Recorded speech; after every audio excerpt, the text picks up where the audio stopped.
السلام عليكم ورحمة الله. فيديو جديد على قناة مياد أمين السيد. ان شاء الله النهاردة هنعمل صوص الشوكولاتة اللي هو بديل النوتيلا. بيبقى اقتصادي وطعمه تحفة وجميل جدا، وهيبقى نفس القوام. معانا كوباية سكر، كوباية زيت، كوباية لبن، وديت نص كوباية كاكاو، واللي عليها دي معلقة قهوة سريعة الذوبان، وكيس فانيليا اللي هي بمقدار معلقة.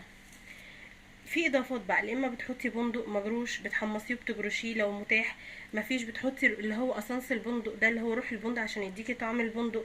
مفيش يعني ليها كذا بديل. انا عندي دي شوكولاته خام، كانت حته يعني شوكولاته خام دارك وشوكولاته بيضه. حطيتهم على بعض وسيحتهم، هضيفهم بتعزز الطعم احسن. هنحط كل حاجه هنا وهنضربهم بالهاند بلندر. هننزل السكر بسم الله، وهنا الكاكاو والقهوة سريعة الذوبان، كوباية الزيت، كوباية اللبن بسم الله، كيس الفانيليا. مفيش فانيليا حطي الفانيليا السايلة لو ما عندكيش فانيليا باودر. وهننزل بالشوكولاتة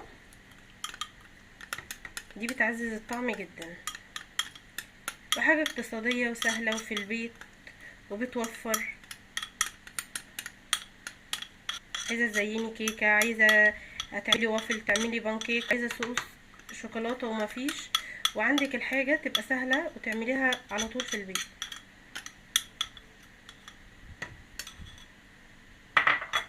بسم الله. هنجيب الهاند بلندر بتاعنا، هاند بلندر او في الخلاط حسب المتاح عندك. بسم الله.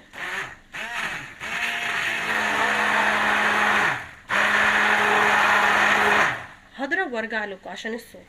رجعت لكم تاني كده، خلاص ضربته. بصوا ما شاء الله قوام وطعمه تحفه. وعلى فكره هو كل ما بيقعد بيتقل، يعني انت كل ما هتحطيه في التلاجة فهيتقل.